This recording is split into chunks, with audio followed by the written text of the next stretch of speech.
मला काय बी प्रॉब्लेम नाही, तुम्ही नका काळजी करू मावशी.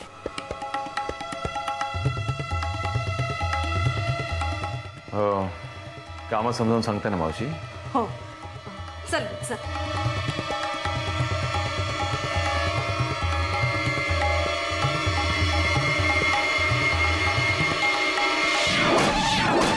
बरं येऊ का आता? गाव नवीन हाय आणि वाट धोक्याची. साप गेलाय ना आडवा, मग आता कसली आली भीती? निस्ता आडवाच गेला नाही, डंख बी मारून गेला.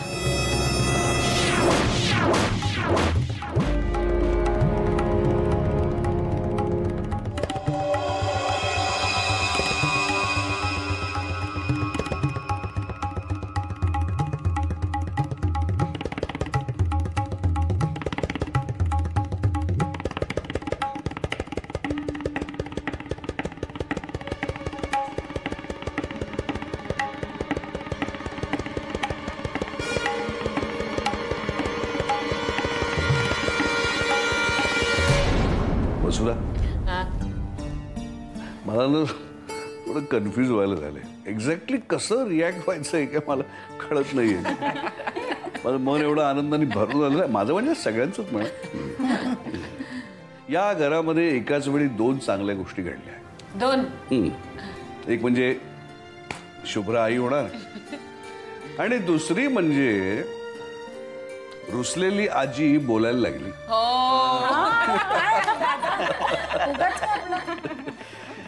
कितीतरी दिवसांनी आपण असे मस्त गप्पा मारत बसलो आहोत ना. हो ना.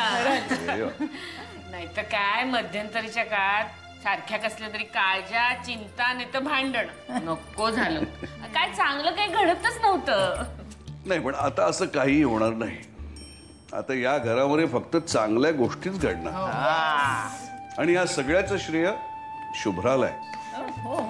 या घरामध्ये येणारं चिमुकलं बाळ फक्त आता आनंद घेऊनच येणार. आता मस्त सेलिब्रेशन झालं पाहिजे. फुल टू धमाल करूया करूया, धमाल करूया. आपण ना हिची मंगळागौर करूया. 2 वर्ष घरातच पूजली होती ना, यंदा हॉल वगैरे घेऊन छान करूया. आई मंगळागौर काय मंगळागौर, मस्त रॉक पार्टी झाली पाहिजे अशी रात्रभर धमाल. आणि बेंगलोरच्या तुझ्या मित्राला पण बोलावून घ्या पार्टीला. माझा मित्र काय रॉक पार्टी काय, ती काही संस्कृती नाही आपली. श्रावण आहे, मंगळागौरच करूया. बाबा सांगा ना हिला. अगं मी काय सांगू तुला. कुसुमात्या तू सांग बरं, तुझं ऐकते मी. अगं मी काय सांगणार, त्या पार्टीला काय तू मला बोलवणार आहेस का? आणि बोलवून काय मी काय डान्स करणार आहे का? एक तुम्हाला गंमत सांगतो. मला लहानपणची गोष्ट आठवते. कुसुमनं कशी नाचायची हे तुम्हाला सांगितलं ना. अप्रतिम नाचायची. कोणी माझ्या कुसुमात त्याला छळायचं नाही. तिला छळायचा हक्क फक्त माझा आहे. दादा तू जर का माझी लहानपणची नाचाची आठवण सांगितलीस ना, तर मी ते सार्वजनिक गणेशोत्सवामध्ये वक्तृत्व स्पर्धेमध्ये तू नाही का गेला होतास आणि मग तिकडे तू चुकलास सगळं आणि मग रडत बसलास आणि मग ते सांगितलं. अरे आता आणखी काय सांगायचं, बाकी सगळं सांगायचं मोकळी द्यावी. मला का चिडवतोस सारखा?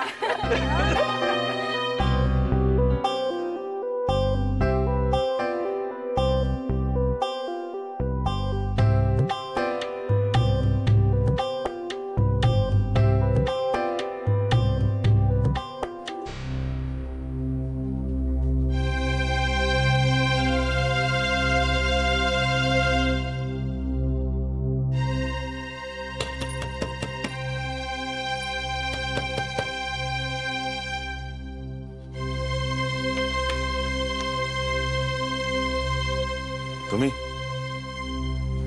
या.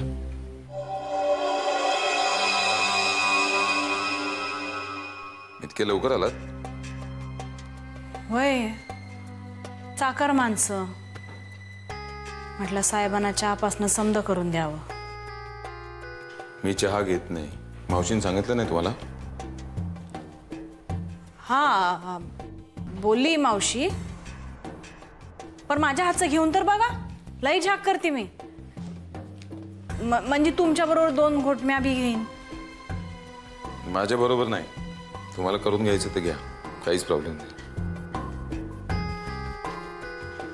कुठं बाहेर चालला का?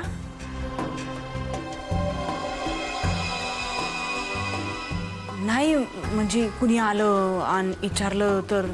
मला इथे फारसं कोणी ओळखत नाही, पण तरी माहिती म्हणून सांगतो, आधी वाड्यावर जाणार आहे.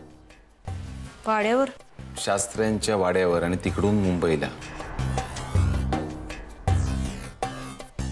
मग मला वाटतं एवढी माहिती पुरेशी आहे, कोणी विचारलं तर सांगायला.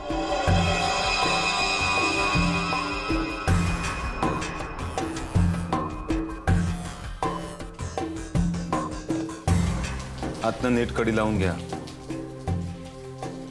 आणि बाहेर जाताना कुलूप लावायला विसरू नका.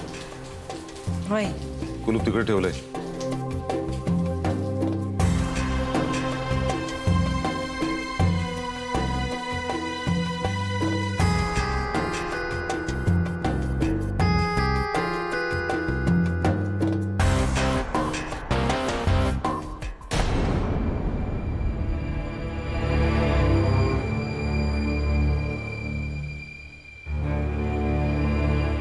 या एकटे झालात, तुमचे बा नाही आले का? कशासाठी? नाही, तुमच्याकडे रिवाज आहे ना, एकाले बोलवलं की सगळे येतात, म्हणून विचार. मी एवढंच विचारायला आलोय की तुम्ही जगनला का छळताय? कोण छळत? जरा तिकडे नजर टाका की.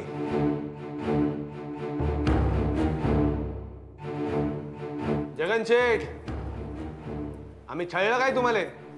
काय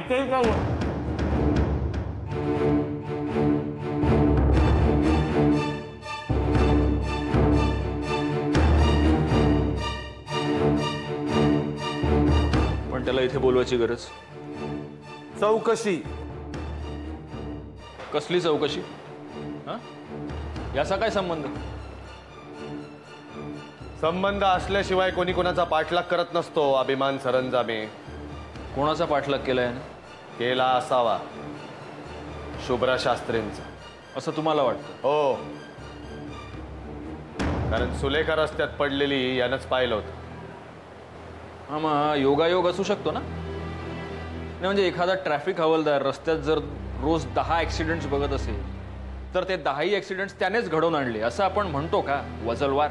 योगायोग चुकून घडतात. सुलेखा रस्त्यात पडलेली असताना आज तिचा पाठलाग करत होता, आणि हे तुमच्या बानं कबूल केलंय. आता शुभ्रा शास्त्रींच्या बाबतीत नेमकं काय घडलंय हे कळायला नको का? पण तुम्ही बांची चौकशी केलीत ना, मग आता परत याची चौकशी कशाला? की तुम्हाला बांवर संशय आहे? माहित नाही, पण सुलेखा अजून मोकळी आहे.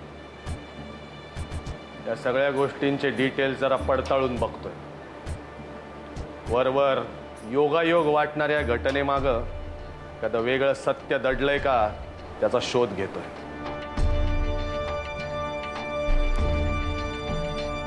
जगन, जे काही असेल ते खरं खरं सांग, टेन्शन घ्यायचं नाही. हा, आणि तू खरं सांगितल्यानंतरही जर कोणी तुला त्रास दिला तर मग सांग मला, मग बघू आपण काय करायचं.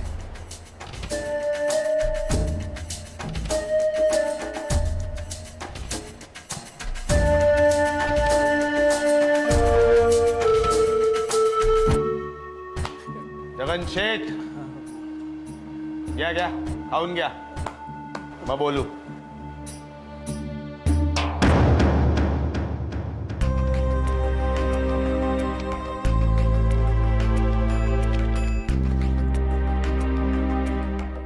मी खूप सेफ पोझिशनमध्ये आहे आता. इथे मला कोणी पाहूच शकणार नाही, आणि चुकून पाहिलंच तर या वेशात रूपात मला कोणी ओळखूच शकणार नाही.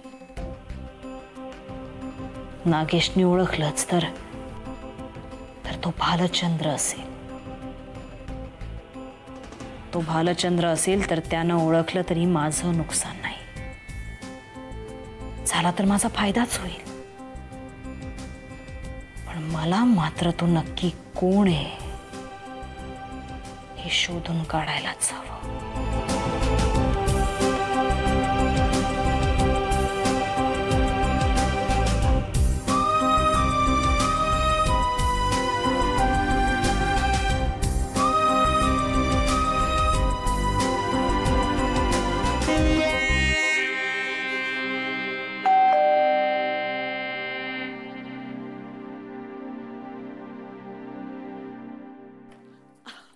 बाबा या या या. अहो काय काही फोन नाही, काही नाही, अचानक आलात. अचानकच ठरलं. मनापासून तुम्हा सगळ्यांना भेटावंसं वाटत होतं. म्हटलं मग मनाविरुद्ध कशाला वागायचं, लगेच आलो. बाहेर काय बघतेस? अहो विष्णू कुठे, तो आला असेल. विष्णू नाही आला, नागेश बल्लाळांबरोबर आलो. त्यांचं काम होतं मुंबईला, म्हणाले मी सोडतो तुम्हाला. छान, म्हणजे त्यांची सोबत होती तर. मग ते कुठे आहेत? कामाच्या व्यापात व्यस्त आहेत ते, लगेच गेले कामाला.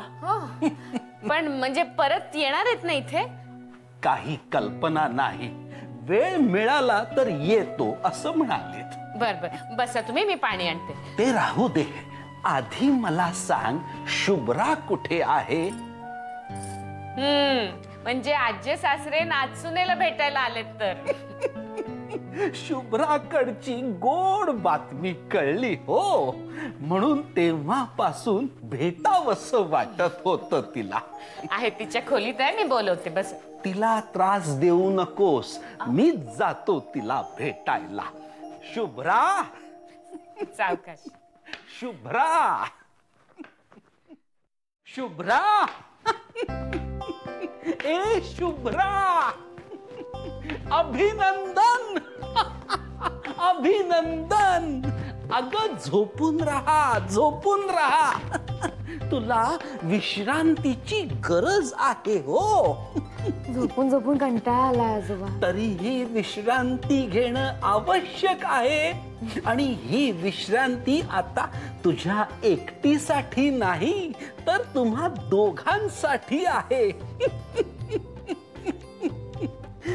खरं सांगू का, ही गोड बातमी मला मधून दिली. पण ही बातमी कळण्या अगोदर का कुणास ठाऊक एक अनामिक भीती माझ्या मनात घर करून होती. अनामिक हुरहुर लागलेली होती. पण ही गोड बातमी कळली आणि मला इतका आनंद झाला की त्या आनंदाचे वर्णन शब्दात करता येणार नाही. त्या क्षणी असं वाटलं की इथून उठावं, इकडे यावं आणि तुझी मीठ मोहऱ्यांनी दृष्ट काढावी. श्रीराम श्रीराम. शुभ्रा, काय झालं बाळा? असा गंभीर चेहरा का केला आहे? वासंती आजीची आठवण आली.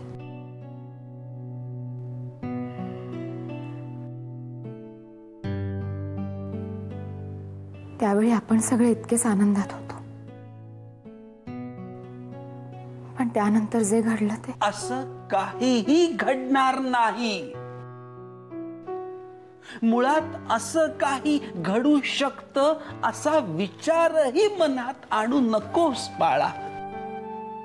बरं का, अशा परिस्थितीमध्ये नेहमी सकारात्मक विचार करावेत. पण आजोबा, गेल्या जन्मात असंच काहीतरी घडता घडता. गेला जन्म, भूतकाळ, या सगळ्या गोष्टी आता विसरून जा. अप्रिय भूतकाळ आठवण्यापेक्षा रम्य भविष्य काळात रममाण होण्याची स्वप्न बघ.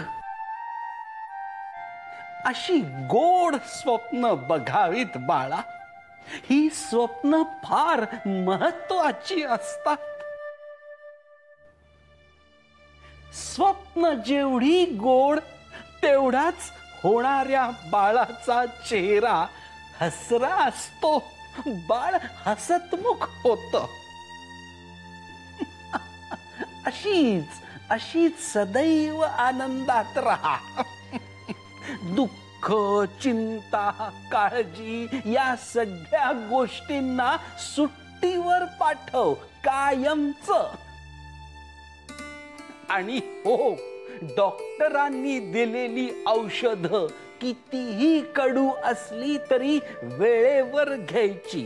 कळलं? तुला माझी आठवण आहे तेव्हा माझं मनात नाव घे. आणि तुला जे सांगायचं असेल ना ते सांग. मला आपोआप कळेल. मला जादू येते महादेव दादासारखी. आणि वैद्यबुवांनी दिलेला काढा कितीही कडू असला तरी प्यायचा. हा, कळलं? रडतेस काय वेडी?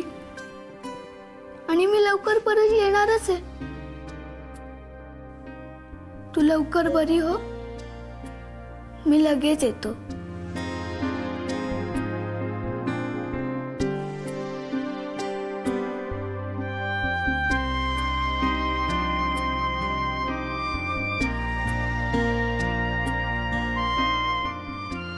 आजोबा, श्रीराम श्रीराम.